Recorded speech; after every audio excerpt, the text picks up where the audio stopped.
Hi, thank you for joining me, Tonja Walker, on One Day to Love, because there's something to love every day. I have one of my favorite old friends on the show today. His name is Billy Vera. And in the 80s, he was the number one band to go see in Los Angeles. Everybody that came to LA went to see him, from Angie Dickinson to Tony Bennett, you name it. Everybody went to see Billy Vera and the Beaters.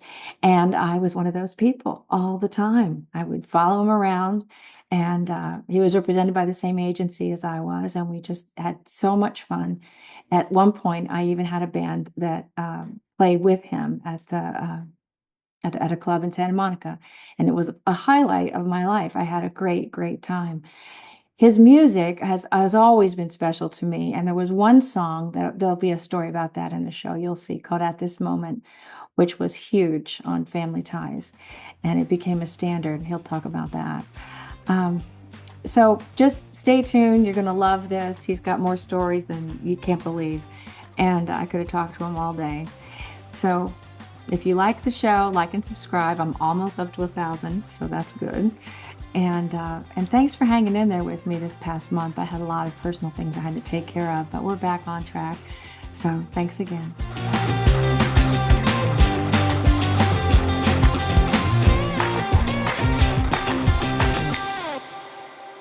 She said, you really don't need me anymore, but I hate to let you go because I like hearing your stories. Oh, isn't that sweet? But she always talked about you. She says, oh, Tonja, she's the most beautiful girl on television. Oh, she's this, she's that. Did she really? Yeah. Wow. I haven't talked to her in 20 years. Yeah, no, right. I went through hell at that You moment. know what she told me? She said, you know what your problem is? I said, what? She said, you're only attracted to exceptionally beautiful narcissistic women. And and Wait, did she say narcissistic? yes, she did. Oh my God. She said that's your problem. Because my mother was a singer, Uh-huh. and she used to bring me to the shows. She was on the Perry Como show, Yeah. and so I'd be a little boy sitting on, and all these half naked dancers and singers are in the dressing room. Oh, come, let him sit on my lap. Let him sit on my, and they're kissing all over me. Oh my God. So there's a bunch of perverts, and pedophiles. Yeah, Today that would be called inappropriate. that's right. Of course it would. Yeah, and your mom would be in trouble. Yeah, well, she'd be out. The singers would be out there doing dress rehearsal or whatever, and I'd be in there with the dancers, and they were just a bunch of floozies. Was your mom in vaudeville? No, she was a television singer. Like I said, we started. Perry Como. Oh, I remember him. Harry, oh yeah, he was probably before your time, but he was a big star on Saturday. Oh, huge, huge star. And she sang on his hit records, Catch a Falling Star and Put It in Your Butt. Pocket. Okay, we have to be careful because I found out. I asked Neil, I said, I've got these songs from my favorite album. By the way, I have to say, welcome everybody to the show. We've had a hell of a time getting the audio and the video working. Yeah, But really. now we have, and I have Billy Vera, who's one of my old dear friends. And I just wanted to say thank you and welcome to the show. You. I'm doing this backwards. We couldn't hear him, he couldn't hear me, and then we just kept going. Anyway, but here we are. I can't even remember what I was talking about. What were we talking about? Our old friend, our mutual friend, Dina Whitebook. Yes. But I was also saying to you that I found all these songs I wanted to play last night. I was listening to all of them, and I just talked to Neil, and he said I couldn't play them because somebody else owns it or owns the publishing or does the selling or some kind of crazy thing. Oh yeah. That they're starting to do that now with playing music. So sad. They charge people. I wanted to play everything that everybody gotta go get this. It's Billy and the Beaters. You can get it on Spotify, but there's so many other songs he wrote that I didn't know he wrote. The Dolly Parton song I didn't know you wrote. Yeah, that came about, I had a couple of hit records in the late 60s. I Really Have a Feeling. What was that? Well, the Dolly one was I Really Got the Feeling. Really Got the Feeling, yeah. But that was written my buddy, fellow songwriter Larry Brown, who wrote "Tie a Yellow Ribbon," a lot of big hits. Oh, wow. Yeah, he now by this time, see, I'd had these hit records in the late '60s, and then the whole culture changed. You know, the music changed, the everything, America changed, and so I couldn't figure out how to fit in. Okay. So I just did survival gigs, you know, playing every kind of dopey club from mafia clubs to Ramada Inns And this was in New York, right? in New York. Yeah, in fact, I was so down and out. I was living with my mother and up in White Plains. You know, It happens. it happens, and it did. So I survived. But anyway, this guy Larry comes into the club one night, and he said, "You know, Vera." He always called me Vera. He said, "You know, Vera." He said, "You're one of the greatest singers. You know, you're a great songwriter. Everybody knows how great you are, but you never make any money." He said, "Me, I make a lot of money, and nobody respects me." So he says, "I got an idea. We should write together. You know, I could teach you how to make money, and you could teach me how to get respect." Well, there you go. Who was this? So we did. We started writing. And one Who? day he gets a gig to produce Nancy Sinatra. So he said, "Start something. I got to go pick up my wife at the beauty parlor and start a song. We'll finish it when I get back." So I Now, said, who are you talking about? Who's this man? L. Russell Brown, Larry Brown. He wrote Okay. "Knock Three Times," Yeah, uh, I just didn't hear his last name. Yellow Ribbon. Larry Brown. Okay. Yeah. And he's a dear, loyal friend. So anyway, by the time he gets back from picking his wife up at the beauty parlor, I finished the song. He said, "I'm going to play it for Nancy, you know." So he played it. She didn't like it. What was it? I really got the feeling. Ah, And so he said, "Listen, that's a number one song. If I ever heard one, you got to do something with that song." And so I said, "Okay." So I recorded it with this girl that was in my friend's band, and she was lazy. She didn't learn it properly. Everywhere we went with the tape, the guy said, "Love the song, hate the girl. Love the song, hate the last guy on my list. Love the song, hate the girl, but we're recording Dolly next week. Let me have the song for her." I said, "You betcha. I'm a big fan." So in the interim, I get an offer to come out to LA and write songs for Warner Brothers. wow. And so I'm driving out with everything I own in my car on Route 10, and every 20 minutes I'm hearing my song. Now, don't forget, I hadn't had a hit record in 9 years. Wow. And Wow. I'm like Georgie Jessel. Here I'm back in show business again. Oh, isn't that something? That So must have yeah, felt amazing. yeah. After a period of failure, you know, you Yeah, I make a know. comeback. It was great. Yeah, So yeah. that was the story of I really got the feeling. That's really great. I heard other people recorded it too. I went on Spotify last Yeah, night. I think B.J. Thomas did a nice version There of was it. another woman. There was another. Oh yeah, yeah. What's her name? Gay, Yeah, gay somebody. it was Yeah, great. It was great. I loved it. I loved it. Um, yeah. but there were so many songs that everybody else recorded. I saw that too. Bonnie Raitt, Papa Come Quick. Yes, I couldn't believe that Papa Come Yeah, Quick was recorded by so many. Aretha Franklin?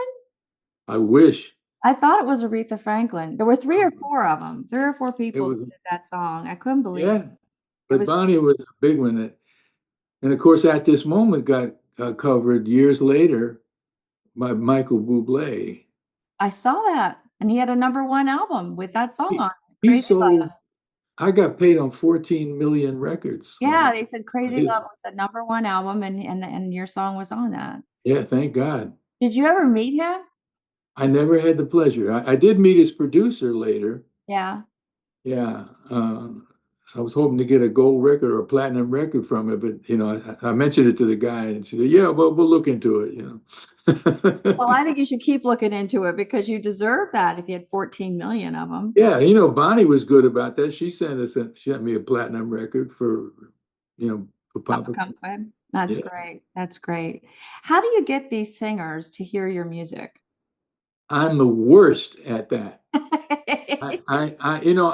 I'm one of these guys. Uh, if you see me on stage, and I'm confident on stage, you know, 100,000 times I've seen you on stage. I love seeing you on stage. but in person, in real life, I'm shy. You know, I have never hit on a girl in my life. Now I don't believe you. No, I'm terrified of rejection. Oh, well, so am I. Yeah. You know, so how did we ever get? In I show don't. business, You don't ask. remember the time? I probably shouldn't tell this, but you can erase it. Uh, we somehow either you invited me to some soap event and you dropped me off at my house, and we ended up making out in my car in front of my apartment. This is like 100 years ago. I Didn't go don't any remember further. a thing. I don't It didn't. remember a thing. I It do. didn't I go do. any. It didn't go any further than that. That's right. That's right. No, no, but there was a Well, we had little. a good time.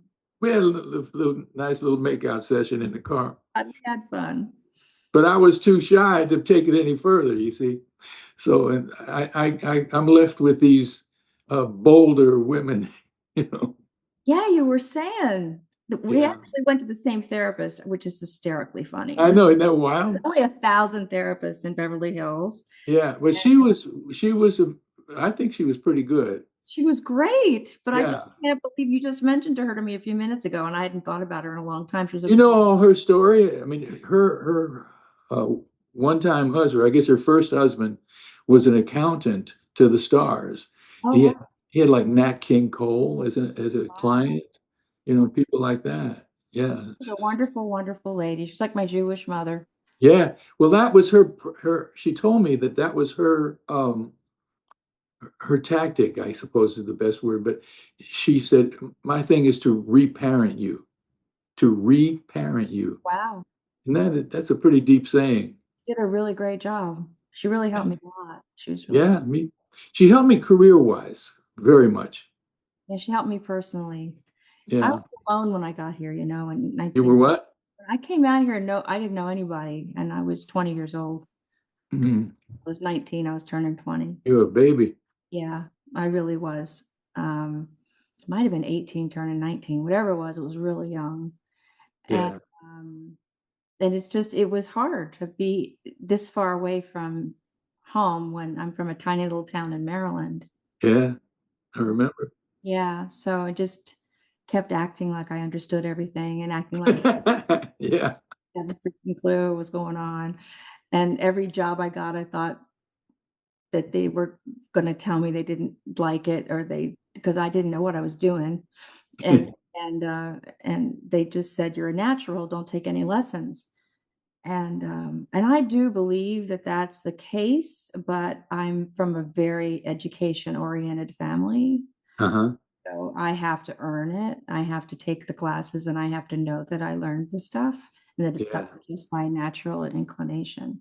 So I did that. That's why I went into soap operas. But Well, anyway, that's great training. Soap operas is great training. well, also they ended up writing work for me that I mean, I did I did a version of Fatal Attraction. I did a version of Basic Instinct. I did a version of The Godfather. They would take the movies that were out and they would write the story Oh, to how that interesting. I would get to do. And I was so lucky, so lucky. It was Yeah. great stuff. It wasn't like training day. It was like really great stuff. Well, So you've been working ever since, yeah, haven't you?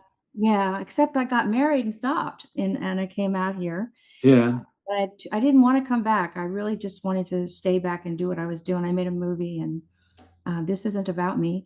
Uh, everybody at home knows all about me. Um, Yeah.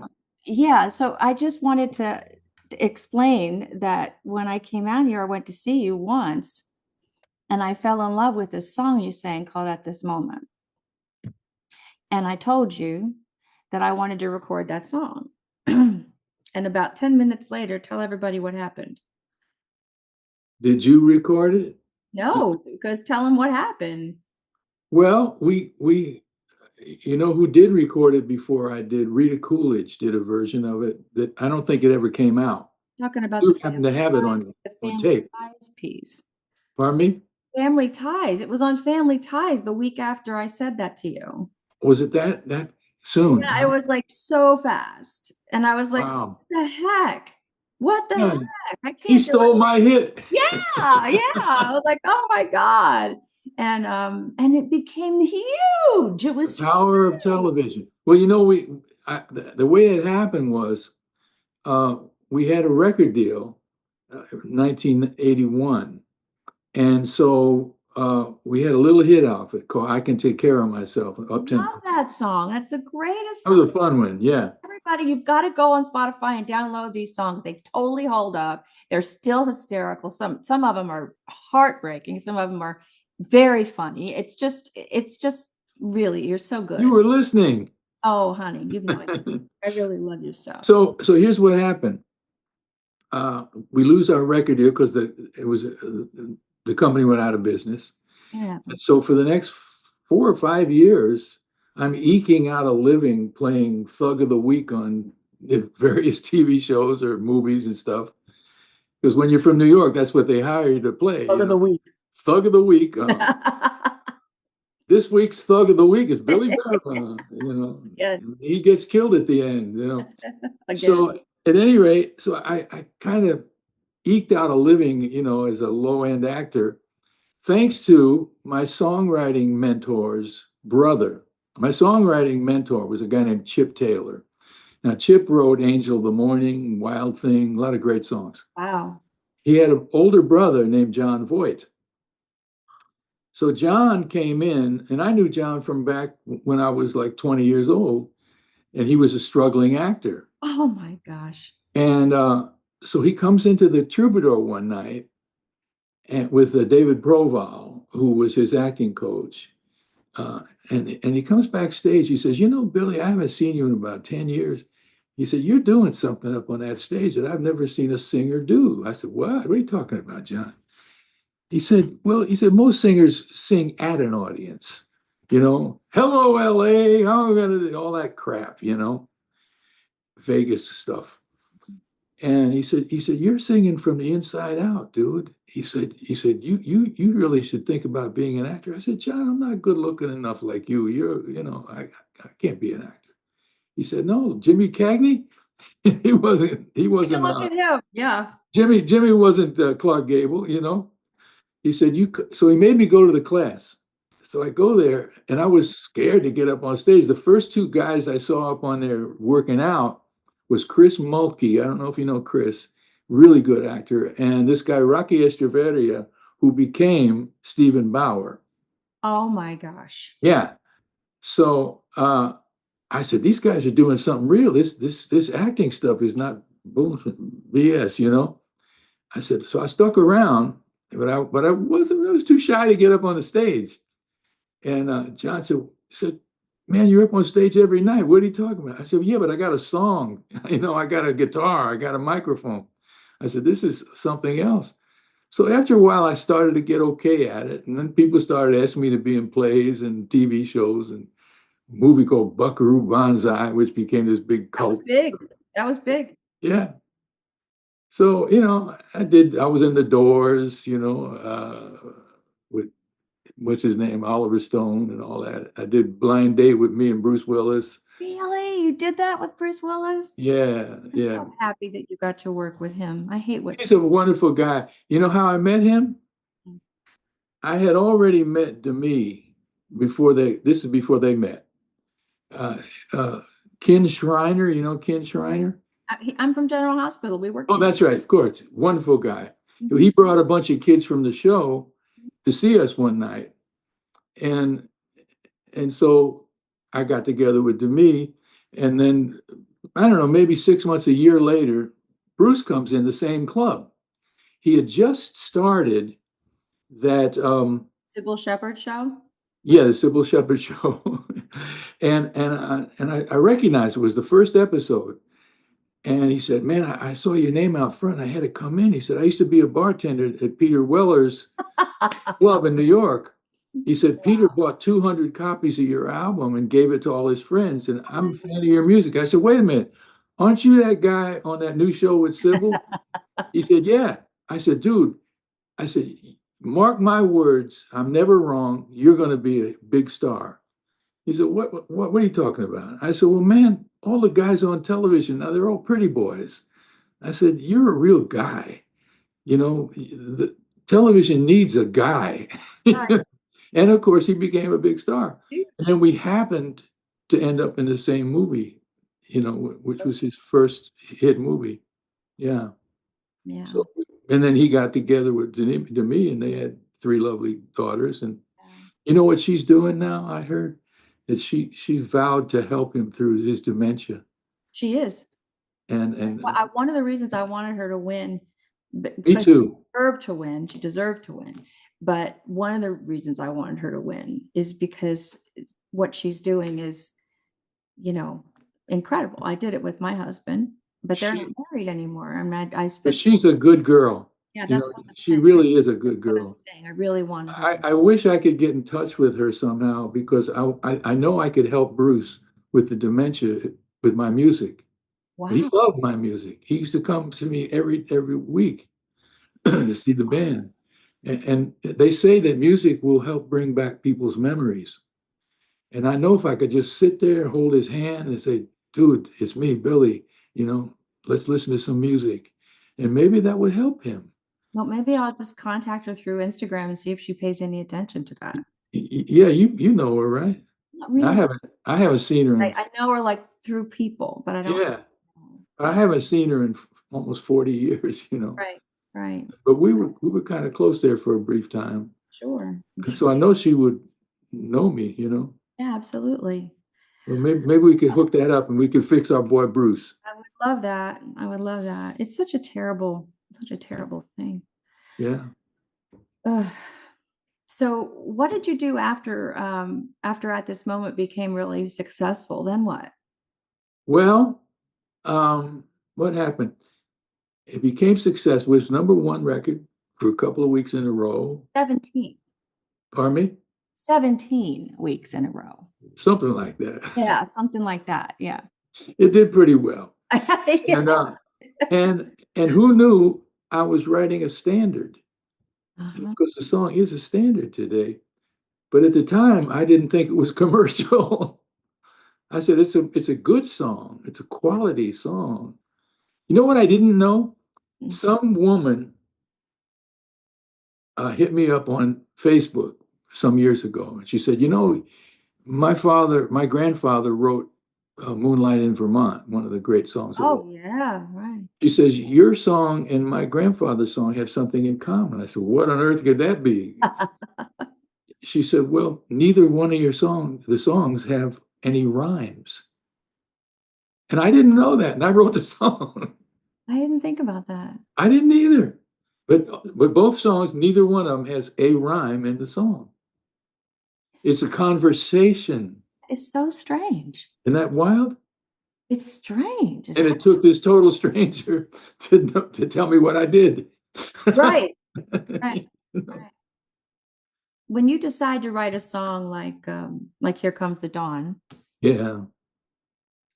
do you have to go through something in your own life in order to come up with that, or what? Well, that's probably the only 100% autobiographical song I ever wrote.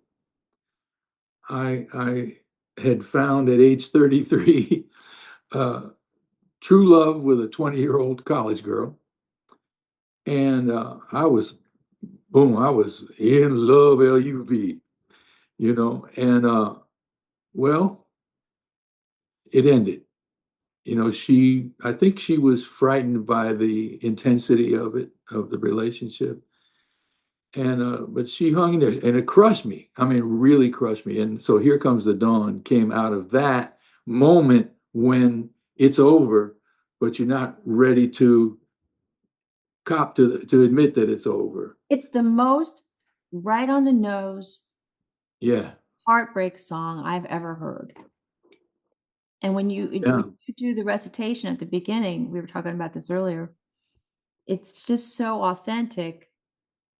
And that's what John Voight was seeing. Yeah. It's completely authentic.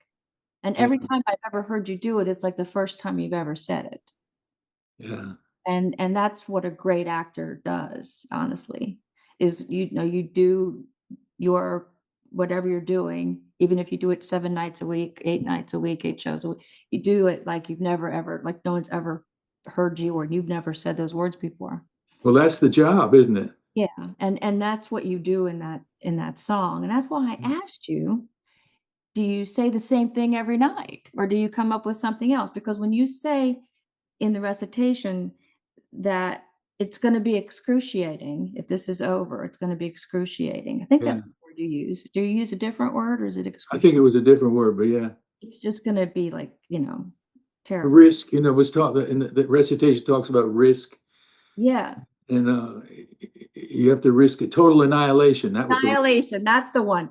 And Yeah. total annihilation is what I've been through. I've been through that. Yeah, haven't we all? And that's what you say. And when you say that, it's like when it's happening to you, you really don't think everybody's been through it. No. Not to this extent. Not like it was with me. Not like, right? I mean, you always think that mine's way worse than, That's right. couldn't My have been. pain is worse than your pain, It baby. couldn't have been worse than mine, right? And when I heard that, I was listening to it again last night. I was like, this is perfect. I mean, if this does happen to everybody, this is the Yeah. perfect song for everybody for when that's happened to them. At this moment was slightly different. When I first started dating her, she told me about breaking up with her previous boyfriend and how it crushed him and blah, blah, blah. So the first 2/3 of the song are me, the actor who never had acted before at that time, but assuming the role of her ex-boyfriend. So the first 2/3 of the song are him, my version of him. So you were But talking about sort of like another person's story. yeah, but from his point of view. Right. In other words, first person singular is that I'm doing is him. So I couldn't finish that last verse. And I put it in my mother's piano bench. And then when she broke up with me sometime later, You took it out. dude, I knew how that ended. That's how that line came up. If you'd stay, I'd subtract 20 years from my life. That was me. That was not the boy. And then the song was finished, but I still didn't believe it was commercial. I said it's too interior, it's too uh, something for the average. But I was totally wrong. Yeah. And It was when I, personal. It was when I did, personal, but it was personal to everybody. That's yeah, that's the thing that you're able to do. it's You're able to universal. You write need personal songs to make them universal. to everybody. Yeah. It's Yeah. amazing. Well, during that period when the record was on the charts, I mean, I was getting forget demographics. We had junior high school kids making it their prom song. We had 65-year-old couples making it their song, and everything in between. It was on the country charts. It was on the rhythm and blues charts. It was on the pop charts. It was Yeah. everywhere. I'm good at picking them. You were right. That was right. Um, so there were a couple songs on that first album that were a little nasty or a little Oh, pulling. someone will school you. Someone Yeah, will someone fool will you. school you, someone will what is it, fool you? Cool you. Yeah. Fool you. That's right. That's right. That's right. It's Well, cool. that came about when I first started working at Warner Brothers. Oh yeah? Yeah. My then manager, he said he got tired of me sitting around the apartment with him and his girlfriend watching their TV every night because I didn't know anybody like you. I didn't know anybody. So he said, man, I got to get this guy a girl. So he invites some girl and takes the four of us to dinner at the Beverly Wilshire Hotel. That was nice. Yeah. So, but she was not my kind of girl, man. She was like me, that one of those. And so I walk her to the car like a gentleman afterwards, and you're gonna call me, right? Yeah, sure, I'll call you. I never did. I wouldn't be seen caught dead with her. Right, right. It was terrible. So I wrote "Someone Will School You" based on what might have happened had I called her. I see. I see. You see, so songs can come from anywhere. I like to call them like a gumbo. Like so you. Um, take a little bit of, maybe I'm watching General Hospital and something happens today, and I say, oh, I could use that, or and maybe I'll be reading a book. Oh, I could use some of that. Or maybe somebody's telling me their sob story. Oh, I could use some of that. And I mix it all up in a bowl and I come out with a song. You I see, get it. I get that's it. my method. But that 2 days in LA and then I'll meet you. My dog's You had a girlfriend who said she'd like to come too. which means you're going to have like a threesome. It's just disgusting. And Disgusting. it just keeps going like that. Yeah. Um, Well, that's how I pictured this girl that this chick that was not your type. Yeah, I get it. Lola, the thing that I think I want everybody to get this album. I want everybody to download this because the words are so incredible to me. Well, you can get it if you. They should get the CD of Lola. Stop. The best of Billy Vera and the Beaters. Right. That's the one you want. Yeah. Because it's not only those songs that you like. Just a minute. I got to make sure we cut this out because of my dog. Lola. Jesus, God. It's a conversation now. Yeah. Okay, we done? Lola, you done? Come here, baby. Settle. Come here, baby. Get it out of your system. Come here. Coming? Yes, come here. Thank you for being my guard dog. Come and say hi to Billy. Come on. Come here. Come here. She knows she's not supposed to do this. Okay. Oh, there you are, cutie pie. Yeah. Look at you. Say hi. Same to you.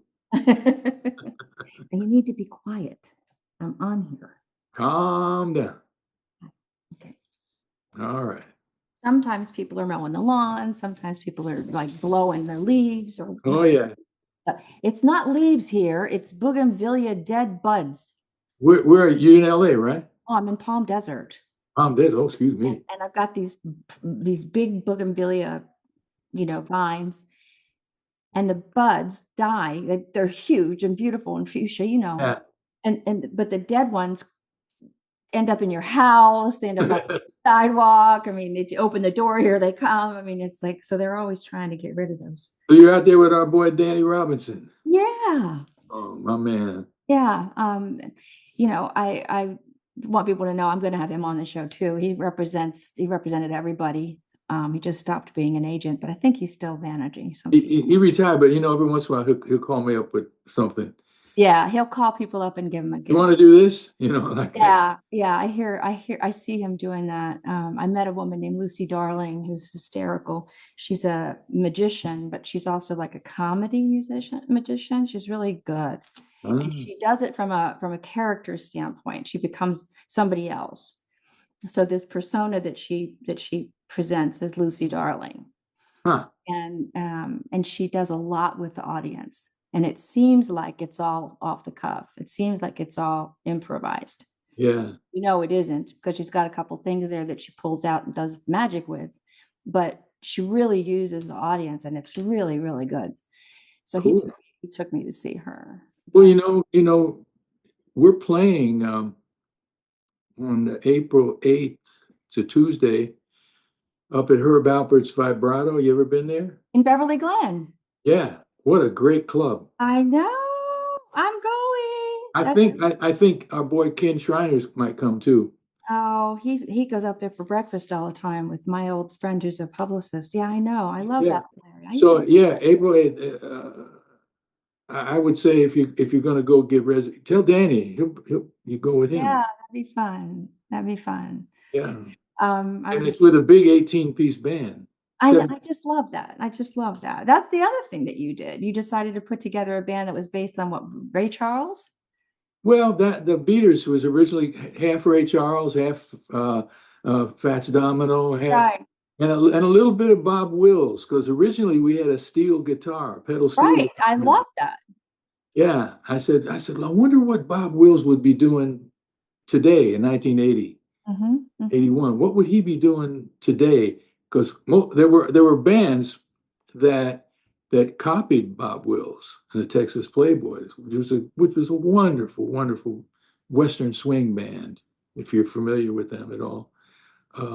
Asleep at the Wheel. Oh yeah, to melt. They were doing Bob Wills. But I said, I want to do what Bob was doing. That's been done. You know, the world don't need another Bob Wills. What can I do to be me, but take a little something that I like That's how you write your songs. How you take a little. Yeah, you know, mix it up, baby. Yeah, yeah. Well, I loved all the music was beautiful, and you're just incredible. I'm fun. Good. So I went to see the Bellamy Brothers in Vegas recently because I opened for the Bellamy Brothers out here. Ah, okay. What happened was Danny said, you want to do this? And I said, sure. So I called my manager who said, she could help me put together a band. Well, my manager was married to Jerry Sheff, who played with Elvis Presley. Oh, yeah, sure. And he called Glendy Harden, who played piano for Linda. He played for Elvis too, yeah. And then Albert Lee was my guitar player. Oh, boy. And Paul Lime was my drummer. Damn. And Jim Horn was my sax player. And there was a fiddle player, I can't remember. So I did this really great. It was at the Palomino. It was really great. Yeah. And I went through all Danny's albums. He had like walls and walls of albums at his house. And I went through all of them, picked out obscure songs that weren't hits, but I thought they could be, and it was really fun. And afterwards, the Bellamy Brothers came out and they said, you were really great. You really were great. But where'd you get that band?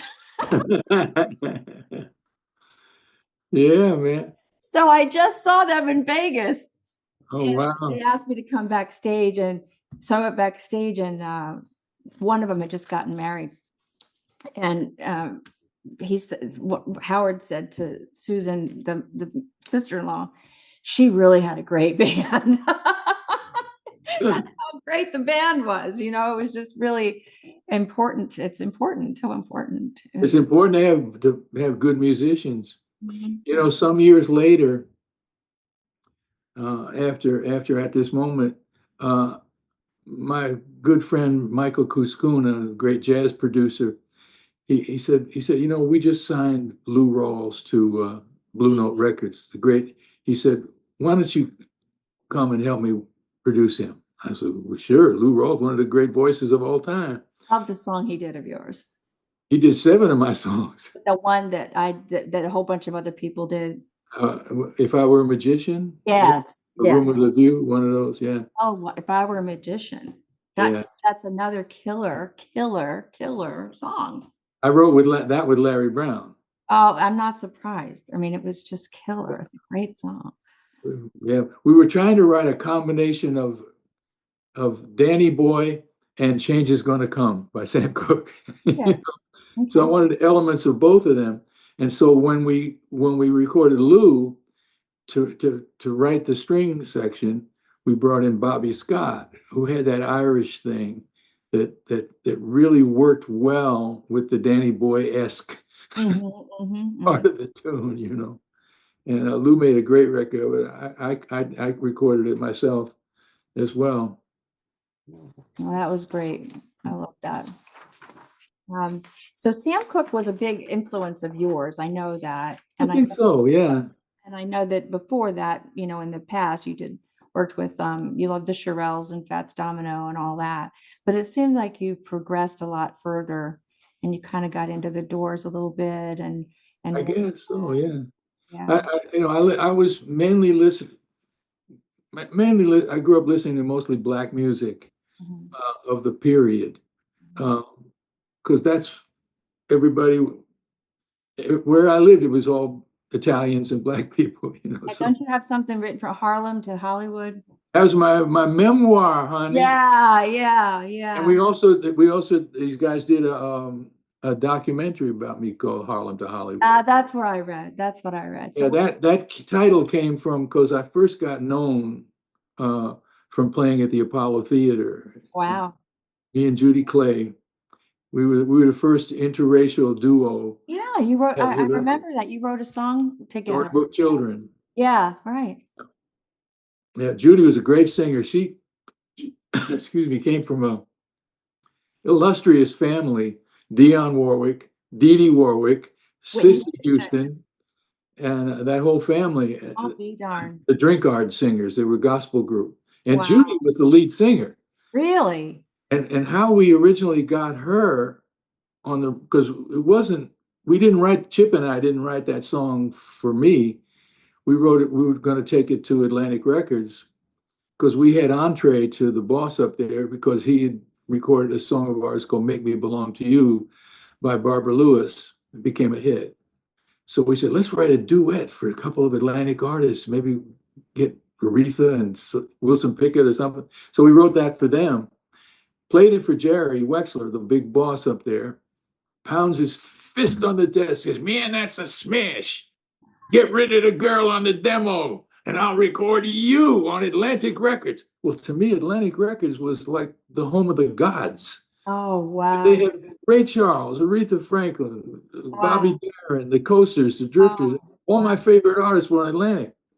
So I had to get a girl. So I was friendly with Patti LaBelle and the Bluebells. And I played guitar for them a whole bunch of times. I'll be darned. And they loved the way I played guitar.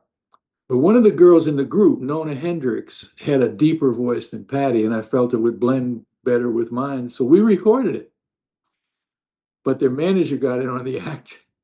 And he said, well, if Billy and Nona have a hit, she'll quit the group. And Patti says, no, we let them do it because this way we get Billy as our guitar player. and we can do, Billy and Nona can do their hit and we can do our hit so we can make more money. Uh-huh. Manager said no. Okay. So we auditioned about 20 girls. 20 girls. They all sound like they should be singing Stephen Sondheim songs or something like that. With it wrong for the song. Finally, Jerry Wexler said, look, we got this girl, Judy Clay. Take a listen to her. She walks in about 14 months pregnant and it was big as a house. Oh my gosh. And not an attractive woman. Like Nona was pretty, you know. And but she sang great. Nobody's attractive at 14 months pregnant. No, who? No, Name her. Nobody. Yeah. It's no, right. Possible. So we recorded it with her, with Judy, and it became a hit. Yeah, it's also kind of. But they hadn't seen our picture. Historical. Well, yeah. I mean, nobody had seen our because they didn't have black and white duos back then. Well, that too. So we get an offer to play the Apollo Theater, which to me was a dream come true. Yeah, of course. To me, that was the epitome of black music, and that's where I wanted to be. Yeah, I get it. So we get up there for rehearsal. In those days, it was 5 shows a day, 7-day week. And not that hard, going into 3 songs in the show. Okay. So anyway, Honey Coles, the great tap dancer, was the stage manager, and he said, well, Harlem hasn't seen you yet, meaning me. He said, but I got an idea. He said, Judy, you enter from stage right. Billy, you enter from stage left. Let her take 3 steps out, and then you make your entrance and watch what happens. Because they didn't expect this little skinny 22-year-old white boy coming out on that stage. Wow. 1,500 people gasped at the sight. I was thinking they probably went like that. Yeah. I could hear him out there going, that's him? That's him? Yeah. Right?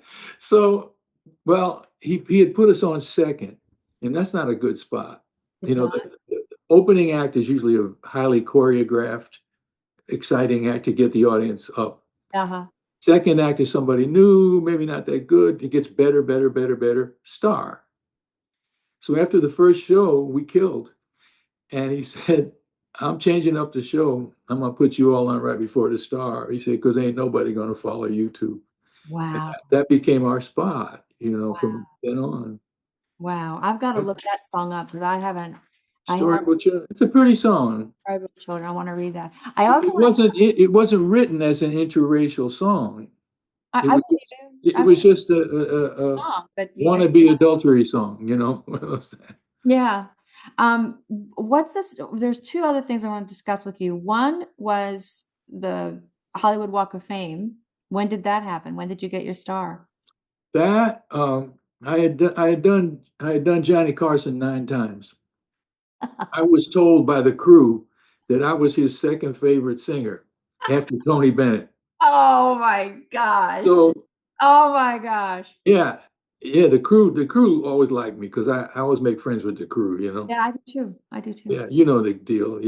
It's a bad thing because now I want somebody to help me get a job. The only people I know are camera people, lighting people, wardrobe people. You're right. Yeah. I was never hobnobbing with the directors and the producers. No, who I cares wanted about to make them? the The, feel that, the people crew guys are the most fun, they're man. my friends. They were my So anyway, I'm one time I'm on with Angie Dickinson, Oh my gosh. and she becomes Loved a, her a, too. a He loved her. fan. Johnny Carson loved Angie Dickinson. She was on She was the hippest chick you ever want to meet in your yeah, life. everybody She show. could hang with the guys. Yeah. You tell a dirty joke, she'll tell one 10 times as dirty and 10 times as funny. She Everybody liked her. All the men loved her. she was the greatest. She became like our hostess in the dressing room. She come to all our shows, Oh, and it's she memorized the names of everybody in my band, my crew. Oh, and this is Jerry, and this is so and so. She would be like the hostess. I love it. So she decided, took it upon herself that Billy Vera should have a star. Now, I said, Angie, I said, man, I'm not a big enough name. Look who doesn't have one. Chuck Berry doesn't have a star. Why are they going to give it to me, man? They're going to make fun of me. And she said, no, no, you don't understand how it works. She said, Chuck Berry, as great as he is, what did he ever do for the city of Hollywood? It's the city of Hollywood that honors you, not, you know, what have you done for Hollywood? Look at you. A You've done lot. television, you've done movies, you've done records, you've done radio, you've done all this stuff in Hollywood. So that's why they're going to vote for you. That's So true. she nominated me, and then they voted, and I got lucky. And I was really scared that people were going to mock me about it. Why him? And apparently, Because everybody in LA knows who you are. Anybody that's here in the 80s and 90s knows who you are. yeah, yeah, And if they're not, like my friend that we just talked to, the producer, that one that helps me with the show, helps me do the editing. yeah. He's a film producer. He's from England and Australia, right? So, but he also had a band. He's got long hair. He's a great singer too. Um, That's a great line. He had long hair. He's a great singer. Great singer. He's from that kind of a band, You don't know how funny that line is. like a hair band. Yeah, yeah, right. So anyway, so he's really great, and I told him about you, and he didn't know who you were because I said, well, where were you in the 80s? He said, Australia. Where were you in the 90s? England. I said, okay, then you wouldn't know. Now we got it now. Yeah. Yeah, but you need to get these songs off Spotify because it's incredible. So I want to go see that. It's at Yucca in Hollywood. Say that again. On Yucca, your star, Yucca in Hollywood. Yeah. You know what? They let you pick where you want it. Huh? So I had just signed with Capitol Records at this moment, and so I said, how close can you get me to Capitol Records Tower? I love it. I love it. They got it just like one door slightly above. Yeah, that's fantastic. And So the people came out, man. It was in the middle of the week, and the people came, and it was really, really a sweet thing. yeah, I love that. And then I bought this book, the Vintage Neon Los Angeles Oh 1970. my God, that's the first book I wrote. I bought it last night. I bought it and it's supposed to come today, and I can't wait to see it. When I see it, I'm going to bring it and you're going to sign it for me. Yeah, yeah, thank What's you. the story with that? What happened? That was when I first came here. The only person I knew was my old bass player from New York, Chuck Fiore, and it was his idea to start the band, Billy the Bee. So Oh, was it? start a band, man. We can meet some girls. Because we're like 35 years old, too old to be a rock and roll star. So we just said, well, let's go out and we'll play for no money. Just we'll meet girls. Okay. And but in the interim, we would drive around at night, and I had a camera, and I was floored by all this beautiful neon around LA, old school neon. And I'd take pictures of, anything I saw neon, restaurant, movie theater, marquee, or whatever. And so years later, this girl that sort of takes care of me career-wise, Tamala D'Amico, real good singer, real good actress, but she does a lot of everything. She said, what are these pictures, man? She said, these are great. You should do a book. I said, really?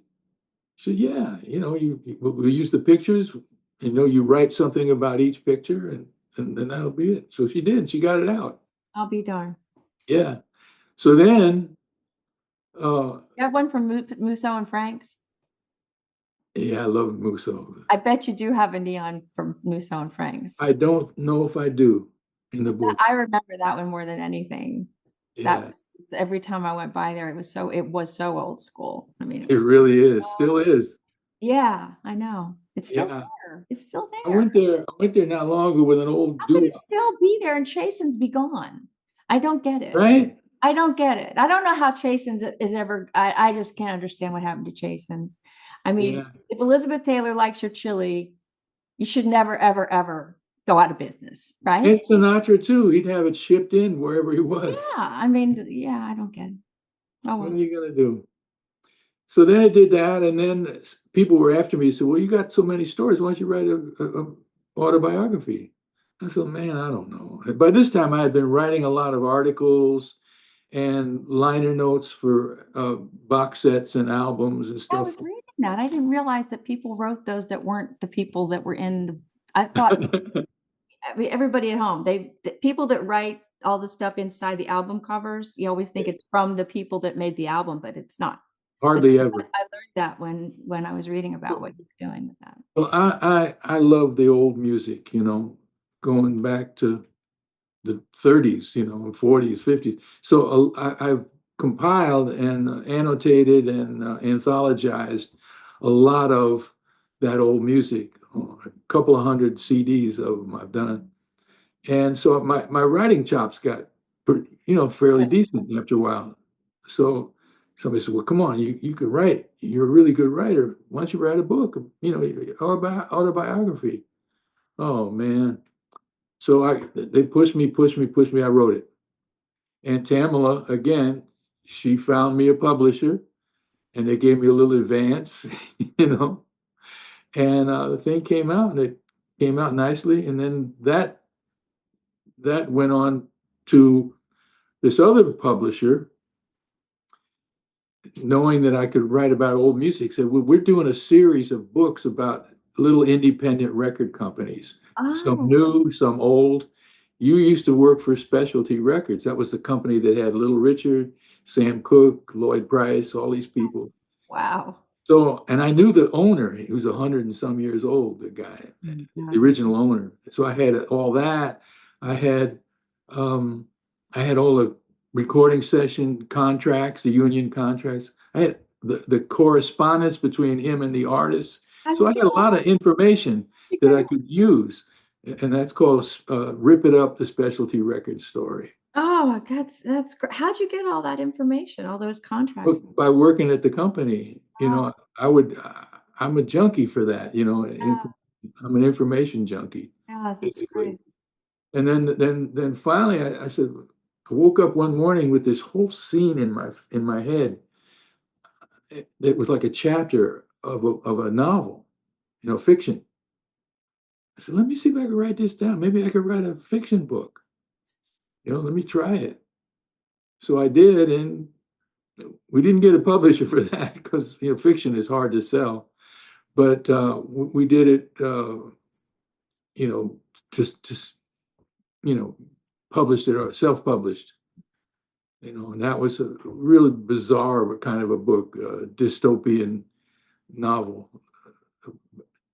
Well, when I see you, bring it because maybe we can make a script out of it. Maybe so. The problem is that there's some stuff that's time specific, Okay. so I'd have to change. Adaptation. That's I the have adaptation to part. adapt it, yeah. Based loosely on. Yeah. So I want to get this vintage neon book over to you when and you're playing at April Hey, 8th at Tuesday night. Herb Albert's store thing. It's at the top of Beverly Glen. What's the name of that thing again? Vibrato. Vibrato. It's a And killer. it's beautiful. He must have spent millions and I millions. love it. I love it. I Millions. went there to You see. been there? Yeah, I went there to see a singer from a church that I go to, and Food's good. it was great. Everything was great. Great club. So I owe the woman that took me another date, so I'll take her then. Beautiful. Yeah. Well, make sure you get reservations early because I'll we do that we, today. we sell out there. Yeah, I'm sure you do. Big words in the prop. The next time will be empty, but Well, I love it. I just love it. It's been such a joy having you on the show today. thank you for having me. And this will be on Spotify and wherever people get podcasts, and it'll be Cool. on youtube.com/Tonja. Well, you send me the link and I'll push it on my social All media. right, that would be fantastic. Get you out there. Then I'm going to put my playlist. Okay, I'm going to write my name on a playlist. And it's going to have all your songs on it. So there you have it. Tonja's faves. That's it. That's All right, amazing. now. Well, God bless you, sweetheart. God bless you too, my love. I'll see you soon. Okay, bye-bye. Thanks again. Thank you so much for watching. I hope you had a great time. I certainly did. Billy Vera is such a great performer and an incredible legendary singer. You're going to love his music.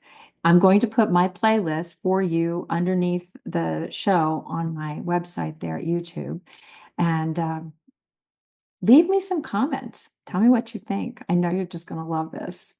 I am going to see him, as you heard in the show, on April 8th at Vibrato at the top of Beverly Glen in Los Angeles. I hope you make a reservation and can go see him. Make sure I get my reservation in first, though. I don't want to miss him. I don't want you to miss him either. I've been off for the past few weeks because I had some health things I had to deal with, but I'm back. And so I just want to thank you for your continued support and sending lots of love and light and joy your way, because there's something to love every day.